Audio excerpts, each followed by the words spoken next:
Okay, here we are for another talent talk. This week, my favorite subject, which is talent pipelines.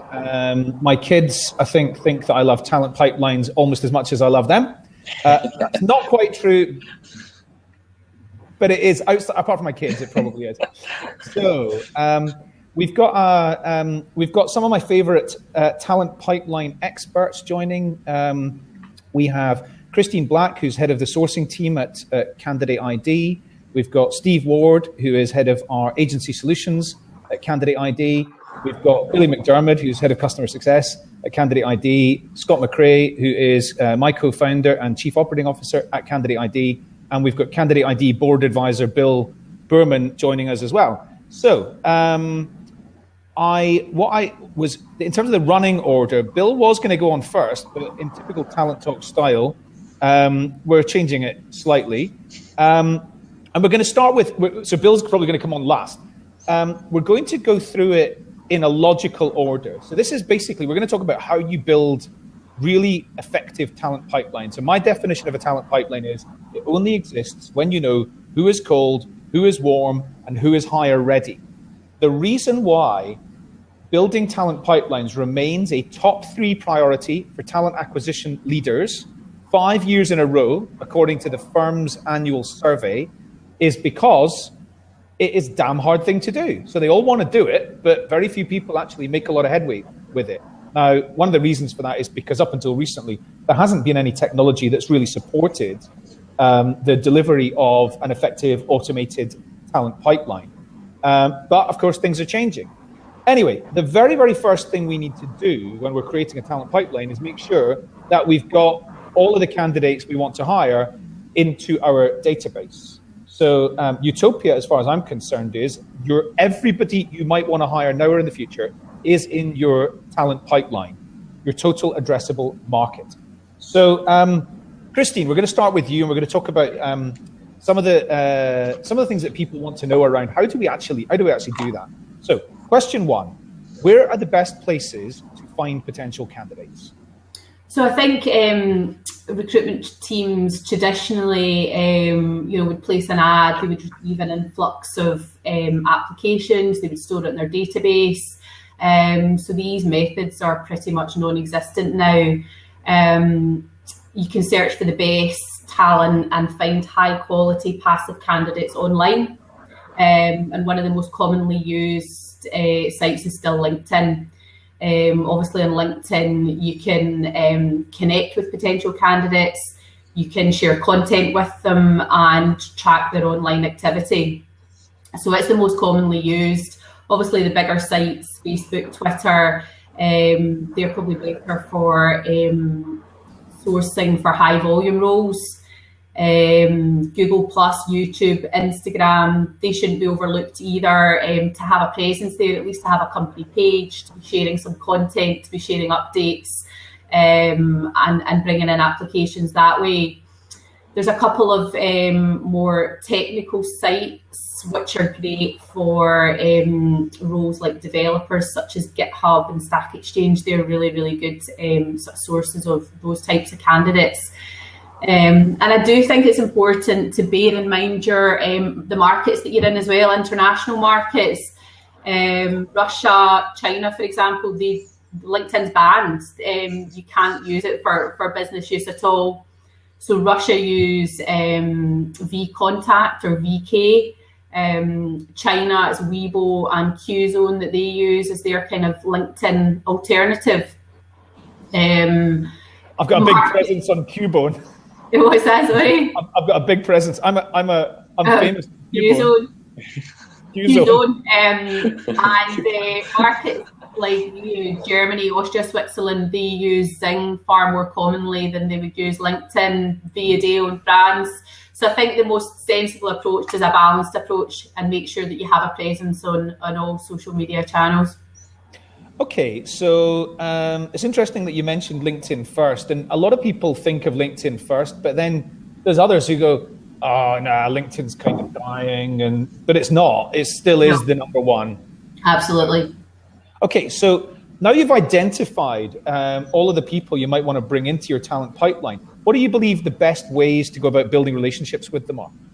So connecting with and communicating with potential hires is definitely key. I would always recommend having the hiring manager at the centre of any of your recruitment activity. They're the ones that know the company, they know the industry, their competitors, and they know their teams inside out. So they're the best people to share knowledge and interact and build relationships with potential new hires. So the process is pretty simple. I would suggest enhancing the hiring manager's online profile, their online presence, which in turn obviously builds on your own employer brand. Get them to share relevant content. It could be infographics, presentations, just keep their profile up to date all the time, and case studies. And what better testimonial than an interview with a current employee? Why is it a great place to work? Why do they love working there? So to be sharing those types of insights. And thereafter, the rest of the process is simple to connect with a tailored invitation, a tailored message, giving the individuals a reason. Let them know why you're connecting with them, give them a reason to connect with you, send relevant content, and nurture these new connections. And obviously just keep everything sort of ticking along and moving in a timely manner, and track all your interactions with them. So there's a couple of big benefits as far as I'm concerned in doing things that way. The first is that most people, according to LinkedIn, are not in the market for a job. So they probably don't want to talk to a recruiter at that stage. Yeah. And the reason being, they know that that person's got an objective around selling them something, which is a career opportunity. But if you're putting the hiring managers into the middle of the process, then they've probably got the same technical background as the people that you want to try and bring into your database. And once you've brought them in, the other thing is, by getting connected, you've then got their email address. So you can then start to communicate with them via email. And of course, there's good and bad ways of doing that. Just throwing them straight into the database is probably not necessarily the best way of doing it. But there's other ways around getting people to say, yeah, I'd like to keep in touch and I'd like you to send me things. I think it's a slightly more flattering approach as well, for something to come from the hiring manager, somebody that you would potentially be going to work for, rather than coming, as you say, just from a recruitment consultant. Yeah, no, completely agreed. Okay, so you've found all these people, you've got connected with them. What if you want to know more about them than what they've got on their LinkedIn profile? Yeah, there's so many tools and Chrome extensions that you can use now to uncover more information on individuals. So some of the ones that my team are using on a regular basis: Lucia, Rocket Reach, Contact Out, they'll all let you find email addresses, personal and or business phone numbers, even just links to other LinkedIn profiles. Sorry? You can then text them if you've got their phone number. Absolutely, but just even links through to other social media profiles that they have, so you can start to build up that footprint.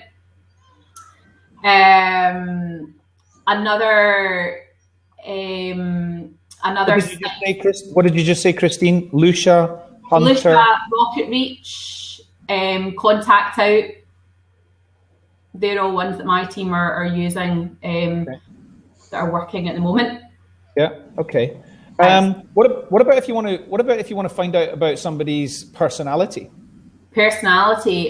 Crystal Knows is a good one for that. It gives you their sort of their preferences based on their personality, so it builds up a picture about them and how they like to be, how they like to make contact, what they don't like, etc. So it's actually quite fascinating. It's quite interesting to look at your own Crystal Knows profile. Yeah. And see what picture it builds up of you. Yeah. Another tool. It's really funny when you're in a meeting and you explain to people what Crystal Knows is, and then they go, "Oh, that can't work." But then you go and go, "Right, tell us somebody in your company," and they go. They obviously pick the boss and the one who's like a bit of a psychopath or something like that. And then you put that person in and they're all in hysterics. They're normally in hysterics because it's so accurate. Yeah, absolutely. So they're all really useful. I think it's also important if you are, especially if you've got a basic LinkedIn account, to do an X-ray search. Hi, Bill. Hello. to do an X-ray search from Google, because you're obviously really restricted on the number of results that you'll bring up if you're searching on LinkedIn itself. If you do an X-ray search, you're going to get more names. You're going to get everybody's names rather than just the names of those that are your first and second degree connections, and more results as well. And the final one that I think my team are using a lot is Duck Soup. It doesn't necessarily give you more information about individuals, but what it does is when you conduct a search on LinkedIn, it scans all the profiles of those in your list. So if there's any, so if you have, for example, 500 people in your list, it will scan through them all, and you can then export it onto a CSV file. So you can treat that as your sort of your own database for following up with after. It saves a lot of time. Yeah, okay. There's a couple of alternatives to Duck Soup as well, which are PeopleCamp and GPZ. Yeah, absolutely. Mm-hmm. So Michael's just asked, are there any extensions that LinkedIn don't like you using or ban you for using? My advice would be restrictive about the way that you use Duck Soup or GPZ or PeopleCamp, because if you're automating messages or the collation of information to thousands and thousands of people every day using one of these tools, it's going to be detected by LinkedIn. Absolutely. So Ivan, who runs PeopleCamp, for example, he absolutely recommends you only do maybe 300 people a day or something like that. So there's a couple of others. Is there any others that get you banned? I mean, anything that harvests. Yeah, anything that harvests. So throttle what you're. Yeah, I mean, Billy's just made a point, which is throttle what you're doing with these tools, and that's part of keeping you safe. It sounds like we're giving advice around which parts of the world not to go to and that kind of thing. Bill, there was a point you were going to make about it? My advice on this is to use LinkedIn Nefarious, the download LinkedIn Nefarious, which tells you what's on the ban list.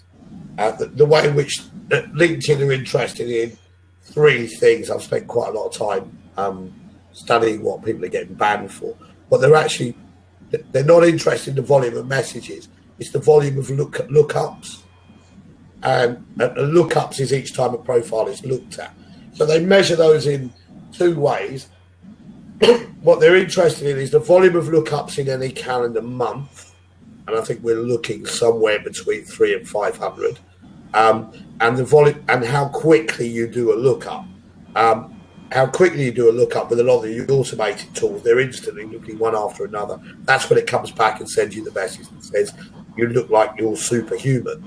Now, LinkedIn also have a list of 35 extensions that they monitor for regularly over whether they're live on your LinkedIn account.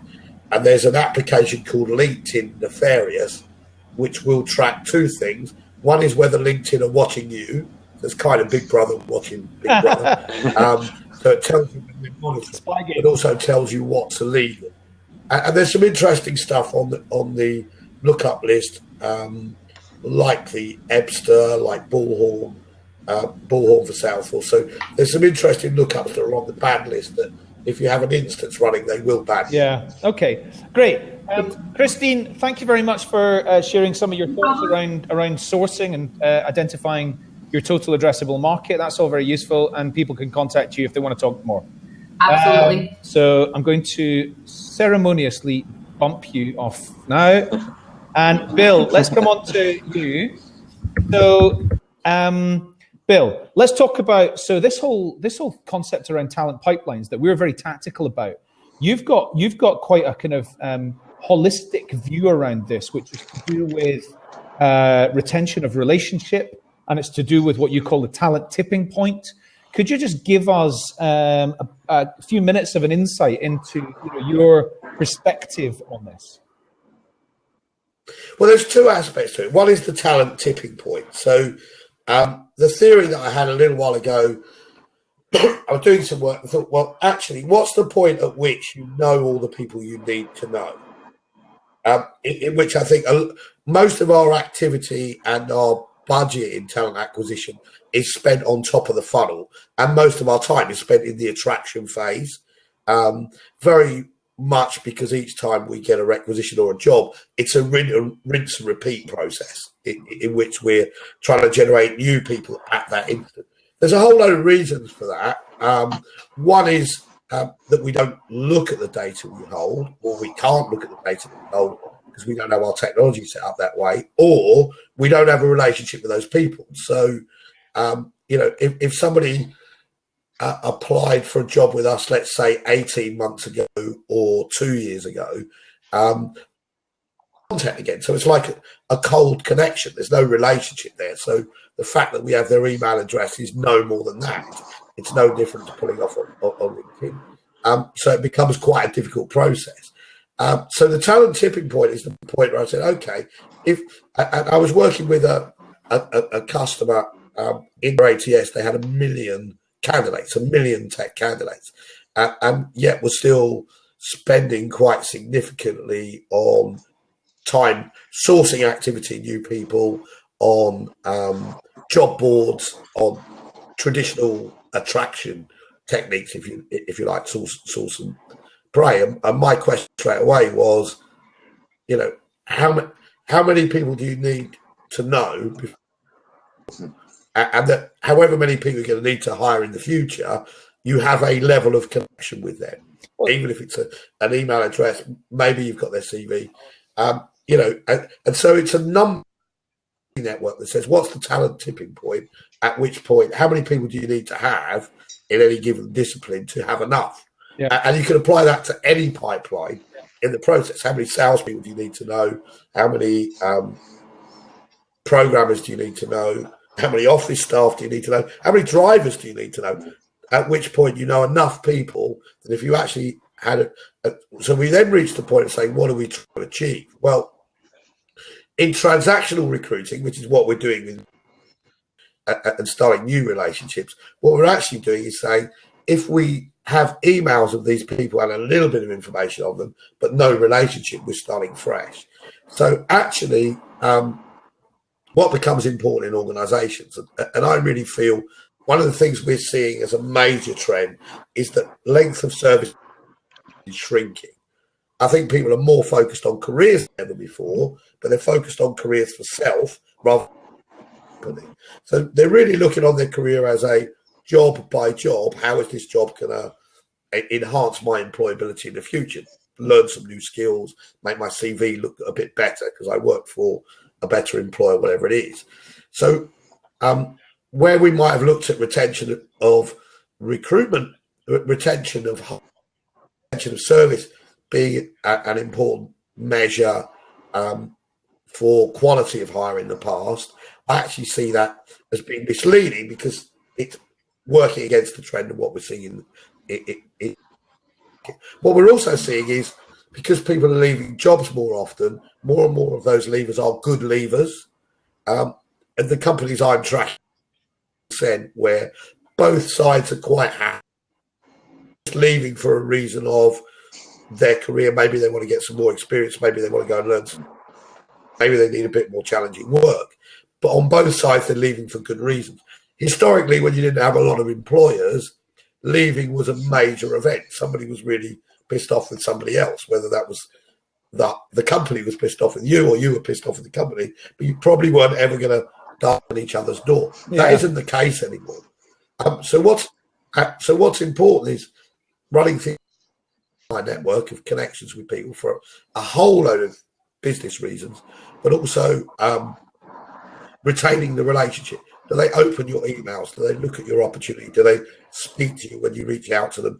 Is the frequency right? Are you providing some value in that? Which is why, I believe the strongest employer brand we've got should actually be built around learning and development rather than traditional marketing content where there's a reason to stay connected, because that's retaining the relationship rather than retaining the employee. No, completely agree.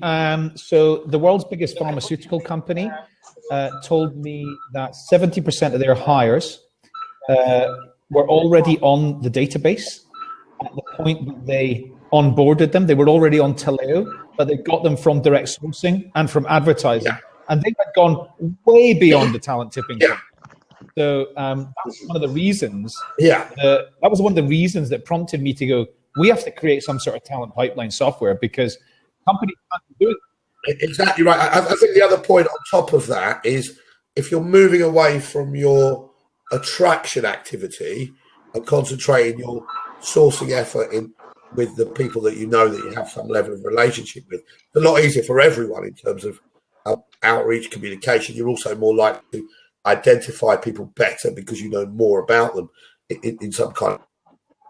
But I think the other point with it is, if you have an employer brand activity going on simultaneously, you're always going to have a natural top up of those people you're connected with. Yeah, absolutely. And I massively agree with you on this point about retention of relationship, because you're right. Our kids will work for the same organization 3 or 4 times during the course of their career.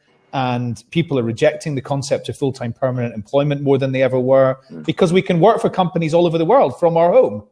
We can work and we can work for ourselves. We can set up an evening job and work for ourselves. But I think all work is temporary. Yeah. All work is a gig. We can break that down into who's on contract, who's getting paid. But work is looked on as a gig. How is this job going to help me? And it's for a period of time, 18 months, 2 years. Yeah, no, absolutely. Okay, interesting points. So, Steve, let's move on to talking about some of the things that you've been doing the last few years, and you've had a real specialism around the area of talent attraction and inbound marketing and inbound talent attraction. Yeah.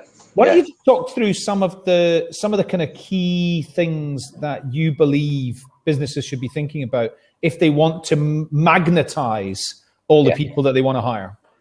Yeah, and this follows on really well from what Bill just talking about the whole idea.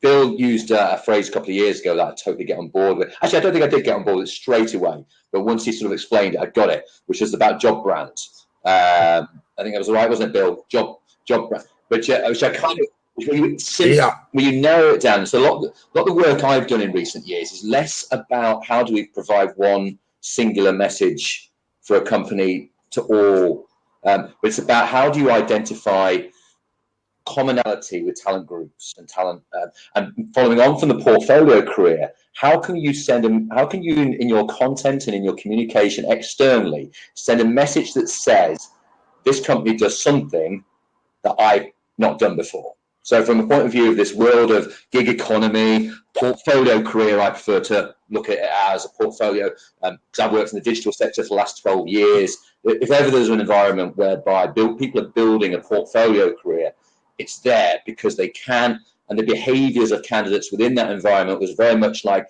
I've done a really interesting thing for a year, 18 months or whatever. I've done this fantastic thing. My next stage of my career isn't about going up. It's about going sideways, but having breadth of experience and and adding to the portfolio. So that always sort of got me in the last few years around what really matters to human beings and professionals when they read content and when they engage with a company. Are they looking to see if the company primarily does wonderful things in Africa for starving children? Do they do wonderful things around XYZ? Or actually, there's a selfish element right at the start, which is, are they going to give me something I don't have already? So a lot of the words I looked at is, how do you granularize? Is that a word? I don't know. It is now. How do you, micro segment almost to a degree, geeky content to geeky people.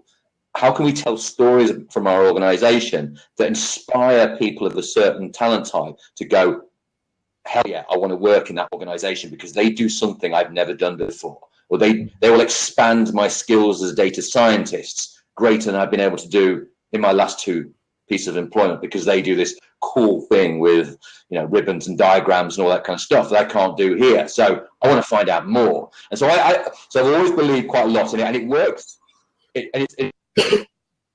For 2 reasons. One, because of course you're talking the center. Secondly, because it helps really define talent audiences into sharper funnel groups around kind of data scientists who want to work with the same kind of data science. Going back again to Christine's point about the importance of a hiring manager or a hiring director in the communications. Recruiter's job is to create chemistry between geeks, in my opinion. It's create chemistry between a finance director and a finance professional that just think they're just doing the coolest stuff in finance or something, or in technology.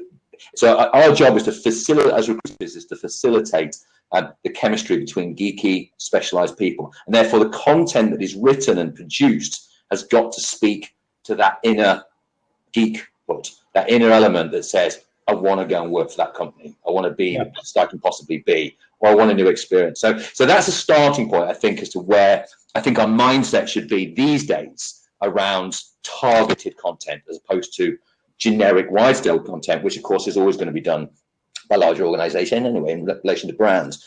But I think from a recruitment targeting standpoint, the more defined the content, the better. The more personalized, the better. Absolutely agreed. Okay. I think it's that point you were talking about, Steve, of how is this job going to help me rather than how is this good point. Yeah, absolutely. But it's always going to be in the environment of a company providing that, and I think there's more. I think there's always layers of attraction. I think the interest element around what can I do better for my career is important. Of course, at the end of it, it's going to be, but can I do it sat with this company, with these people who are going to be my colleagues, with that boss? Am I still going to achieve that thing that they've attracted? So I think there's still a company persona element that is important to them. But I think like you, Bill, I believe it's what works around you. It's in your touching distance, as opposed to what the HQ in Chicago says about what our company stands for and everything else. I think they're looking for some real inspiration and development in their career from the people around them and the opportunities that presents. And there's another aspect to this. Yeah, it's also personal. So identifying every individual is different, and what that touch point is going to be different from each person. Yeah. I think there's another aspect. And I think that's the thing that always attracts me in Candidate.ID. Do that. So there's another aspect to this, which is people are absolutely, I agree, they're considering the job and how is this job going to help me get ahead in my career as much as they are the company. Yeah. But I think more so now than ever, they're also looking at how is that manager going to help me get ahead? Yes. Yeah. What am I going to learn from working with that person and working in that team as well? Yeah. So some of it's about what is the team trying to achieve? What is that manager trying to achieve? And that's where, again, back to Christine's point, putting the hiring manager into the middle of that talent attraction is something that I think is really important. So let's come on to real tactical things. What tactically, what should organizations be doing more of? Different communications types. So I think you've got to test your marketplace. So I think one important area is not one-dimensional about the sort of content to deliver, because we will never be able to personalize and we'll never be able to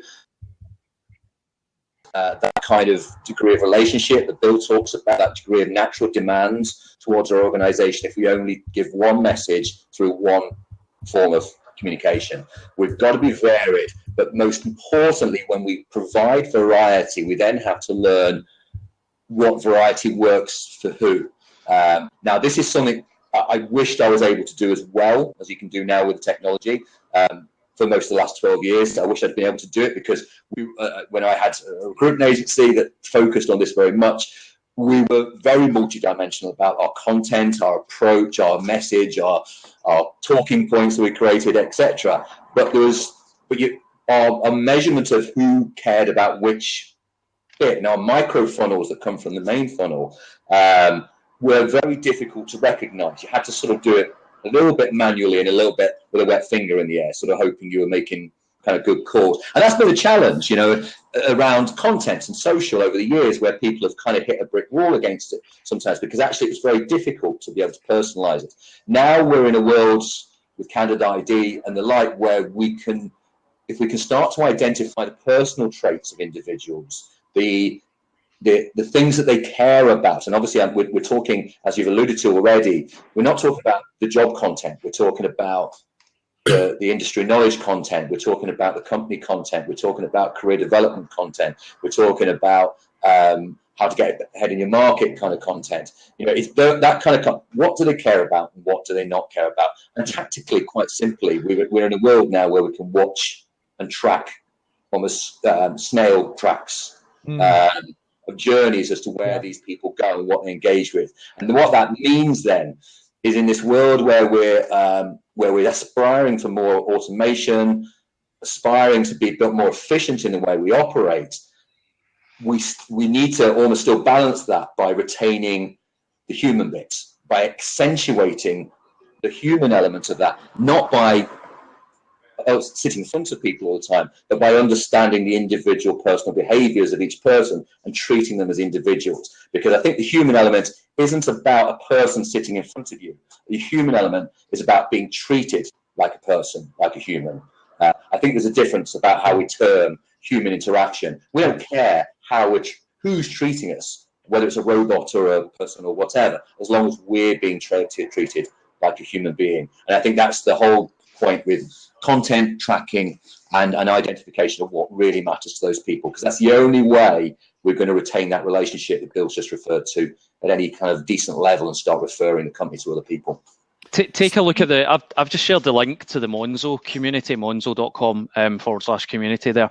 That's one of my favourite examples of I'm not looking for a job content that's not just targeted towards people who are looking for a job, but people who are Monzo customers as well. But the breadth of the content within the Monzo community is outstanding. There's product content, there's industry content, so but it attracts that, the thing with a product like Monzo, first of all, their demographic is naturally going to include, their customer demographic is going to include people who are also their potential hires.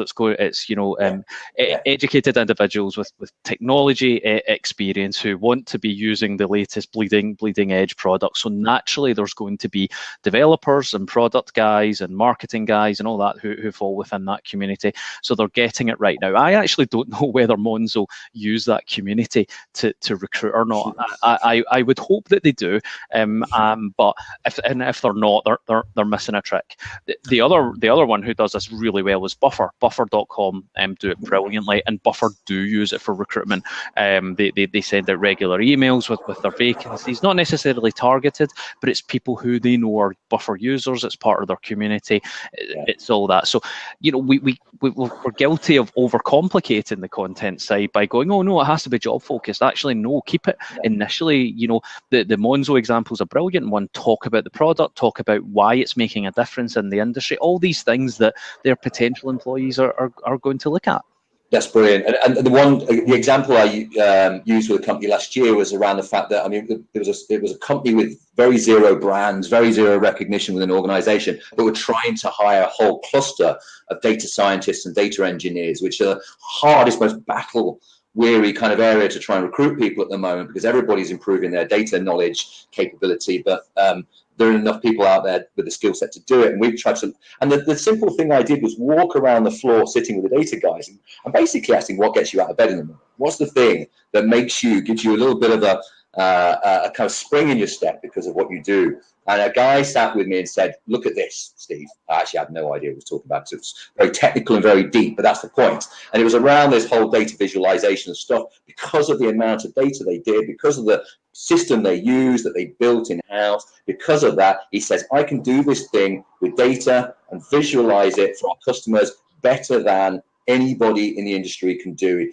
His point was that this company had the second most amount of data, cumulative data, than the CIA, basically. And he showed me this thing. It was very visual. It was brilliant. And I said, bingo, that's the thing. So we put content out for that specific market that said, I bet you can't do this in your company, but look what Paul gets to do here. And it wasn't from me. The content wasn't from me. It was from the head of data science. And naturally, all the eyes are focused on this thing, in this geeky thing that nobody else could do anywhere else. So, of course, the natural amount of inquiries was brilliant. But it isn't, as to Billy's point, not just about job content. It creates conversation, because it creates conversation between data people to kind of go, how do you do that? What is it? What's the element? What's your program? What's the thing that you do that does best? Who do you use it for? What's your customer audiences? And obviously, as a natural offset, there are a bunch of people in that immediate pipeline we created. Some of them are asking just about how geeky and cool all the code is and all that kind of stuff. But of course, naturally, there's a whole bunch of people at the bottom who kind of go, I want to work with that shit. That's fantastic. So could I find out more? And nowhere in our content did we say, by the way, we're recruiting for this. It goes back to the old thing that we were always trained about to begin with, and it creates curiosity. We forget that. Do you know that's it.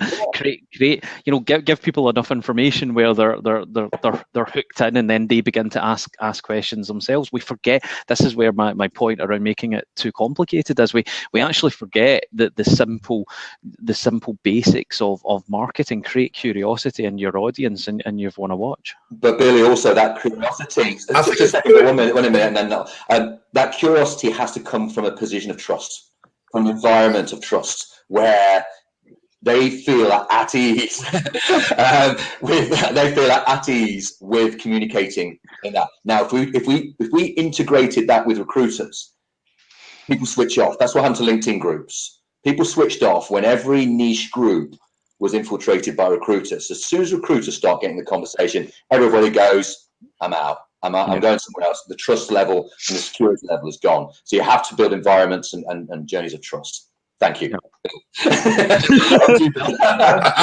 think the thing that I see, and I mentioned it earlier, why do people stay connected with you when they're not looking for a job? So the first thing you've got to recognise is nobody wants to speak to recruiters, right? So apart from when they want to apply for a job. So I think the way in which we have to look at that is what's the role of talent acquisition in this? And that's one of mobilisation, not creation or management. So how do we mobilise content into one place so that people can be connected and be interested in that and encourage people to do that and facilitate what's interesting? The second thing is we have to stop thinking about candidates and jobs.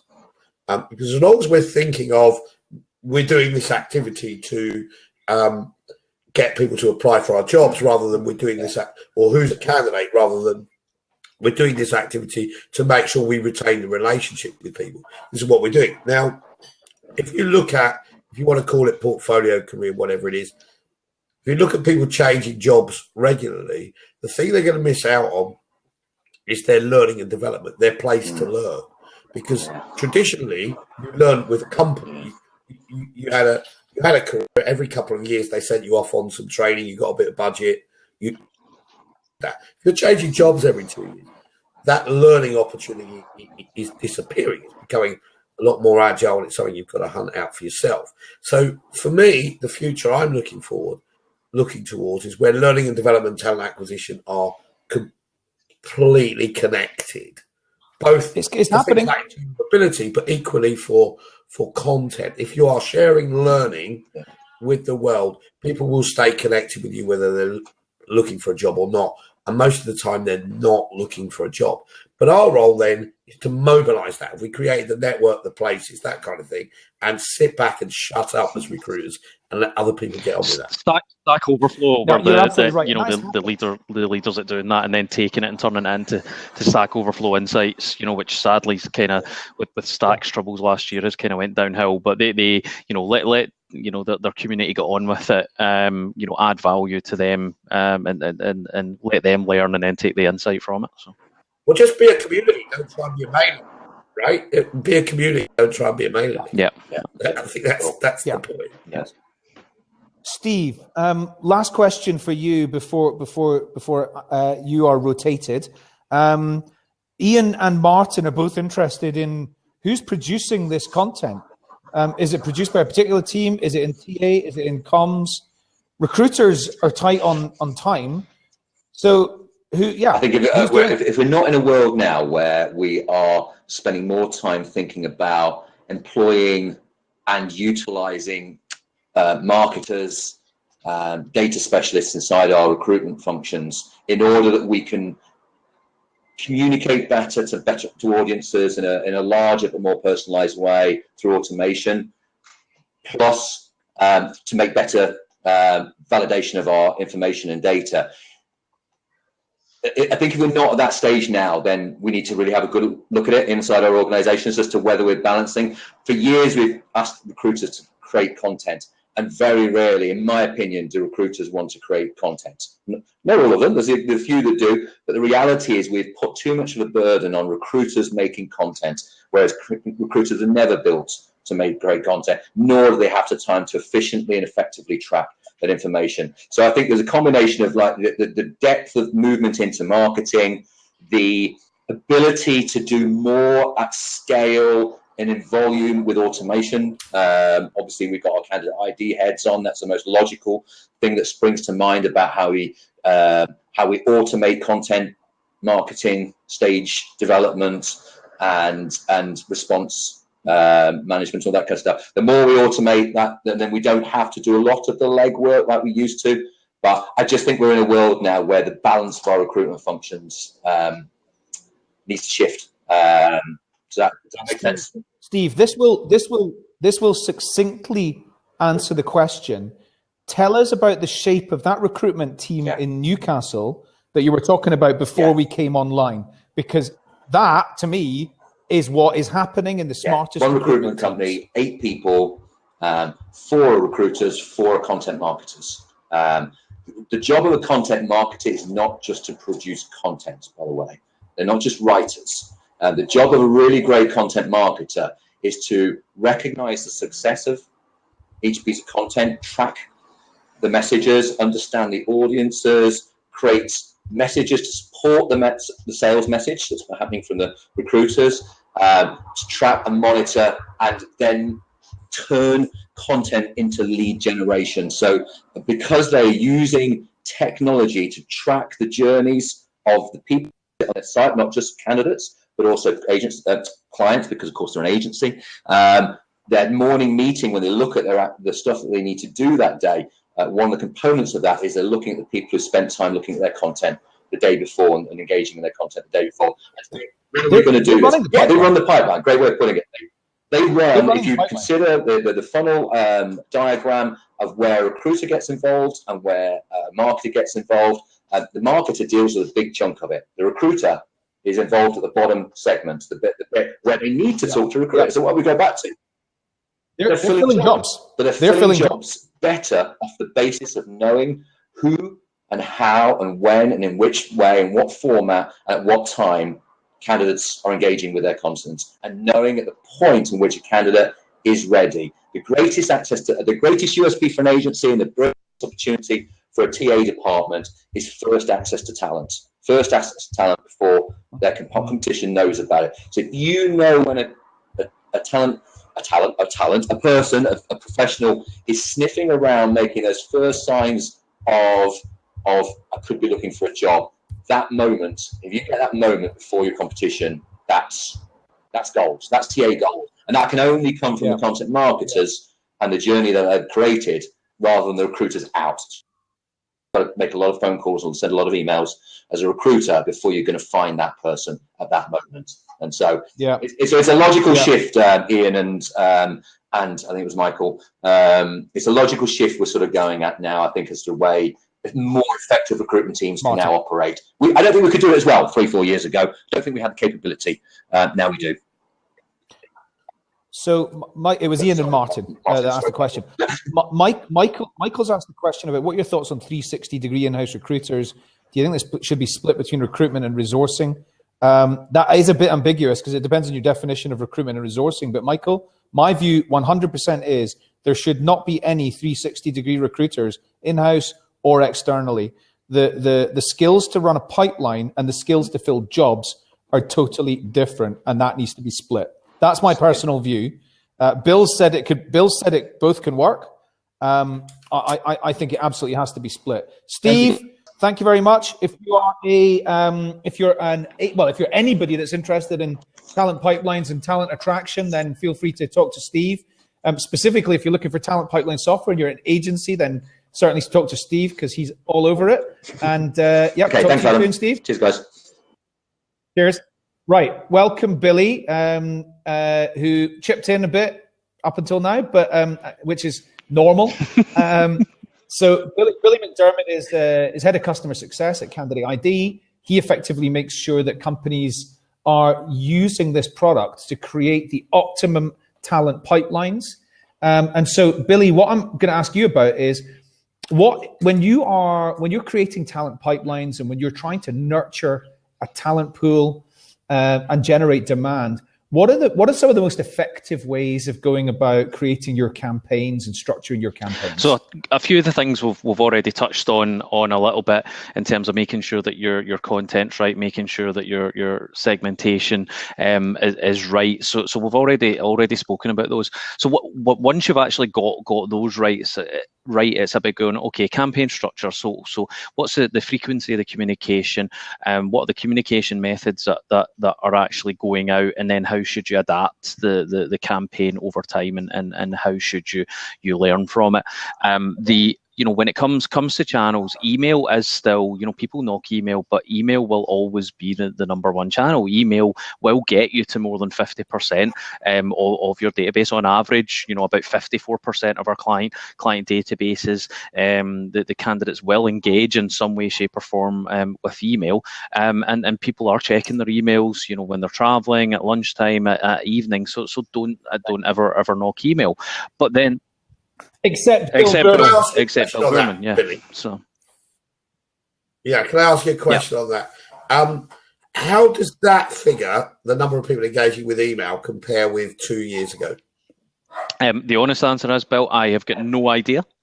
So, and looking at it, Scot will probably know better than I do about the 2 year figure. Certainly, in one of the things that we've seen, Bill, is that email is just to educate people on, in terms of sharing content, distributing content, but in terms of educating and then looking to engage them and actually get a response and a conversation going, it's getting really hard. Yeah. So from there, it's about going though. You'll get to half.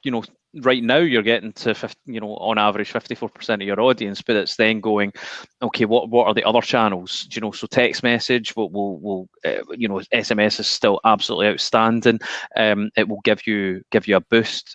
We can sometimes get to another 25% of those who didn't respond to email, but then it's about going, actually what other methods are working. If someone's not using email, someone's not using text message, they're going to be using WhatsApp, they're going to be using Facebook Messenger, they're going to be using Post. Send them a letter. Can you get their address? So it's learning from consumer techniques in terms of omni-channel and going, okay, how can we follow? How can we engage? If someone doesn't engage with X, then how can we get them with Y? So now we are working on that. We are building that into the product as time goes on. But right now we can probably get to about sometimes 90% of candidates by just using email and text message. But then the next thing, once you Billy, I've just suddenly sorry to interrupt you. I've just suddenly thought of something, by the way. And you're right. People open posts because they don't get posts very much. Here's a question. You know how well, you don't open posts very much.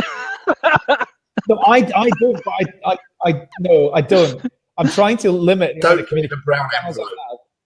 I've got rid of the Facebook app and the Twitter app. I'm trying to eliminate as much communication as possible. But right, here's the thing. People don't like getting. They do not like potential candidates do not like getting approached about job opportunities in the UK. In the USA, they don't care. But in the UK, people do not like getting approached about job opportunities to their work email address. They often don't like getting a cold call while they're sitting. I don't think in desk. the UK. I disagree with that. I think in the UK, I think a lot of candidates don't care. I think actually in the US, if anything, it's the other way around. I don't. Okay, right. Yeah, so we've got a different perspective on that. We'll have to talk about it further offline. But I wonder if sending a letter to people at their work is going to be something that is going to work. I've never thought about doing that. Should we create? Can you buy a franking machine? And we'll set up a fulfillment center. You can automate that. That's the thing. There are more marketing automation solutions that allow you to automate the sending of posts to people. If you've got their address, there have been things in the past, and I can't remember the specific examples off the top of my head. But employers, bigger employers, do things like it may have been Apple. I can't remember, but they're sending engraved iPads, engraved iPods to potential employees at their work addresses. So not only is it targeting the employees, it's a bit of a boastful thing. They're going, we've got so much money, we can afford to send iPads to people we're just trying to hire as well. So it's just thinking about all these different things that, might think about, in fact, Adam, you've got something in your desk that you've not opened yet from Google, right? I've got no idea what it is, but I wanted to open the box yesterday, but I wasn't allowed to. It's a box. You've actually got a box, so these are the things. What do you get when you're being marketed to? What do you get when you're being nurtured by organizations in a consumer world? There's nothing to stop you doing that with a non-technology solution. Building a pipeline isn't just about using software like Candidate.ID. It's about, what are the events? What are the things you can send people? What can you give people? What is it's about all these different channels, these different touch points that we hit people with. But the segmentation part and learning, that was the next part, is learning from what channels are working and what doesn't. And that's where you need a technology solution. You need something that looks at all these different touch points in detail, allows you to track, what segment, what type of approach is working towards the right segment, learning from that, and then eventually automate what's happening there. Bill?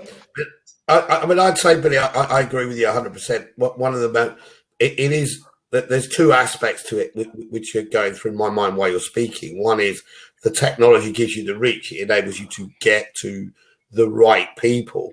The message of what you deliver and where you deliver that is the bit that has to be personalised. I mean, one of the best campaigns I ever saw was by Atlassian when they drove a lorry around with a big sandwich board on the back outside different tech companies and said, "We're coming to steal your gigs," and had a load of pictures of Australia and said, "Why would you work in Manchester?" was written underneath in Manchester, and why would you work in Glasgow, right? But was very targeted, and they were giving out tins of Fosters out the front of the van. And that was massive. Bill, I used to stand outside. I used to stand outside the Abbey National Building in Glasgow, handing out mortgage advisor recruitment leaflets in 2005, and it worked. Right. It worked perfectly. Yeah, so I think you can attract and get people in any way. You can walk up and down with a sandwich board, and people will come up to you and say, "Yeah, I'm interested in a job." If you're in the right place and you're talking to the right people. What's getting harder, the technology is giving us the penetration to get to the right people and identify them. What's getting harder is that creativity around what is it you actually hit them with when you get there to make them go, yeah, I'm going to respond to that. That's the bit, that's the tough job. I think that, Bill, I listening to you earlier, I think you really nailed it in terms of like the stuff that's changing is that, people, all of us, are kind of looking much more for careers for self, rather than careers from the company. Okay. And that's kind of like what the modern working environment is. So, if you work on the basis that generosity is the currency of engagement, if an organization, if a company is generous with its thinking, okay, hey, you want to learn about Java 9? Talk to us. Hey, if you want to walk, wireless charging and semiconductors, talk to us. We're thought leaders in that. If you're, to plug that kind of learning and development gap that is sort of growing there, if you're generous with your thinking, then you will drive engagement. Okay. Yeah. Okay. Listen. Yeah. If you just want a place to come sit down and plug your laptop in, then come and do it here, and we'll give you a charging station and a cup of coffee. And while you're here, we'll talk about it. There's so many different aspects of what I'm seeing is what's working is that bit of how do we connect and have a relationship, and the job bit comes later. No, that's such a good idea. If you're a software engineer and you're looking for a touchdown place, come and squat in our talent acquisition team's area. Scott, introducing Scot McRae, the ultimate spear fisherman. So we've got 5 minutes left. Let's talk quickly about how do we go about. So we've got a talent pipeline. We can filter all our candidates according to an engagement score based on what they're doing. But how do you really surface those people that you should pick up the phone to? What are the sort of tips around striking gold? Yeah, well, I think firstly, you work on the basis that everybody that's in the pipeline, is a fit in the sense that they meet your hiring criteria. And obviously, there's a ton of stuff that we can do around optimizing that, so that you're only looking at the A pluses and the A's, etc. But after that, it's really about intent. Okay, and if you so people will look at kind of opportunities in three sort of levels. The first thing they're looking at is that, would this, coming back to, careers for self, is like, would this organization look good for me? Would it look good on my career? Would I learn stuff there? And so would it look like a good move? And then the next area is, could I see myself working there? Could I do meaningful work? Would the values or the culture be a good fit? Would it be a good laugh? Would I enjoy it? So that area there. And then the third area is really like, well, how attractive is the offer? What's the role? What are the responsibilities? What's the career progression? What are the benefits? All those things. So when you think about intent, you're looking for kind of research and education in all of those areas. Okay, so you're looking for a kind of build up in engagement, or a build up in that sort of digital relationship between a person and an organization. And you want that to happen. I mean, obviously, the longer it happens, the stronger the digital relationship is. But the trick is really how you then, once you've got the right level of intent, where you see somebody having gone through those stages, and then they start to exhibit all the kind of hire ready signals. So they look at the job roles, they're looking at responsibilities, they're looking at career progression. Once you see all of that, it's then about how do you convert a digital relationship into a human relationship. And that's being able to see what it is that they're interested in. As to Bill's point about, if they want to learn about Java 9, let's approach to them with an offer about Java 9. Come and talk to our Java 9 specialist. We've got a meetup happening next week, or we've got an online seminar with our Java 9 leader. Why don't you join it? So you don't lead with the offer, you lead with the level of interest. So you've got to be able to, they're the things I would look for within intent. So that's really interesting. If somebody has gone through a journey starting from some light touch kind of learning through to really what is it like to work here, they're the ones who have gone through that process, and they're the ones that are probably got a dense enough digital relationship, that you can pick up the phone to them. One interesting thing that we know is that 4 out of 5 people who look at job descriptions do not apply for that job, because people do need spoon-fed. And if there's something missing in the job description and they haven't got it from their previous kind of self-directed research on your organization, they're potentially not going to apply. And that's why when the human recruiter understands who those people are, because they've got the insights on who's been doing what, they're able to make that intervention, and they're able to have that one-to-one conversation and fill in those gaps around how to get to the office, and this is what holidays you get if you work here, and there's bits of information that you need. There's always tricky questions that digital content can't provide, and that's where the human element comes in around building the relationship, building trust, and all, etc. But I think yeah, absolutely. That human relationship is really about whites of the eyes, developing trust, and personally representing the organization. Yeah, and this is an important thing, because a lot of people think about automation and they think, well, that's the end of recruiters, but it's absolutely not, because the recruiter is definitely needed. The difference, however, is recruiters should not be spending 70% of their day cold calling individuals, and either by email or by social media or by phone. They shouldn't be doing that. They should be spending 100% of their day having rich conversations with people who are ready for conversation, because they've been through all of that. So it's about enabling recruiters to have more rich conversations. But I think the other key point is, as well, is that we all live in an omni-channel environment, right? But there are very, very few organizations that are actually great at managing an omni-channel environment. I mean, if you imagine what it would be like if you actually got a call from somebody at Amazon and they went, Bill, we've got just the book for you. They would know what you'd read in the last 6 months, and they would have pulled some gem, and Bill would have gone, crikey, that was an unbelievable omni-channel experience. Now, some organizations are fantastic at it. Lots of people are rubbish at it, but that's what the big opportunity is. And that's where the human can come in, about where they can go, hey, look, I can see everything that you've done. So therefore I know that this is going to be of interest to you. So let's just start the conversation there. Okay, guys, look, thank you very much to everybody that has joined me. Thanks to Christine, thanks to Steve, thanks to Bill, thanks to Billy, thanks to Scott.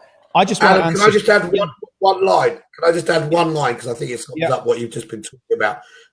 I don't think automation is the end of recruiters. I actually think automation is the beginning of recruiters and the end of administrators. Yeah, bang on. Very, very good point. I just want to do, just on that, one quick thing. Are you gents seeing an increase in the number of touch points candidates use to find out more about the job and the opportunity and then to apply? Bill said no. Is that to that question? I say yes. Yeah. Boston Consulting Group says that a candidate will look at 16 different pieces of information online before deciding whether or not to apply, with over half of those being outside of the careers site. You need to be able to track their activity in a broad way. If you do that, then you can create genuine talent pipelines. Thanks very much, everybody, for signing in. Thanks for all the questions. Really enjoyed this session, and talk to you next week. Cheers, Bye for guys. now.